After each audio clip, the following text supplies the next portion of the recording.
All right, what else you got for me? You upgrade from Super Nintendo to N64. I never played the N64. So my mom, she got me a Nintendo and a Super Nintendo and a Sega Genesis, but never bought me a PlayStation or an N64. So I literally skipped all those games and moved over to PC gaming. And I feel like in hindsight, this may have had like a transformative effect on my childhood and it stunted me. It's going right into the PC gaming world. That you cut your teeth. That's there's no joke there. You're doing Half-Life instead of just like Super Mario 64. Your childhood got stopped essentially. No more fun in games. It was all hardcore gamer from then on. Yeah. And that's why I'm so weird. What else we got?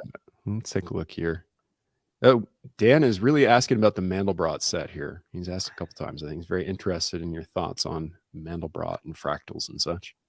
Yeah, fractals are fine. It's a broader class of ideas called nonlinear dynamics, and basically just create these systems of partial differential equations. You can generate all these really cool visual effects that are self-similar and infinite detail. So when you zoom in on a Mandelbrot, you just see with more resolution the same pattern reoccur again and again, and it's really nifty that you can create these mathematical structures for it. You think, oh, well, that's not useful for anything, but it turns out that that particular math is super useful for systems theory, and there's a lot of things in nature that tend to follow that.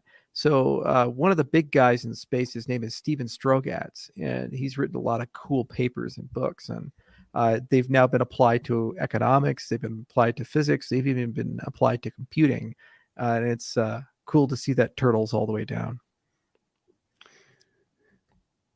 Turtles all the way down. That's what he says. Geometric generalizations for scaling. Would you agree with that as a description of fractals? No, because there's no information. No. There's no meaningful information. You can't like somehow connect that pattern in a way where you can encode infinite information. Because if you could, then you could conceivably generate something where you could put an arbitrary string and then you just have a compressed representation, and then you'd have a perfect trade-off between computation and storage.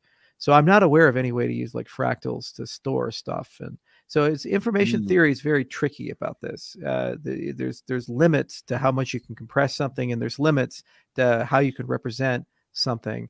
And fractals are a low information system. Very interesting.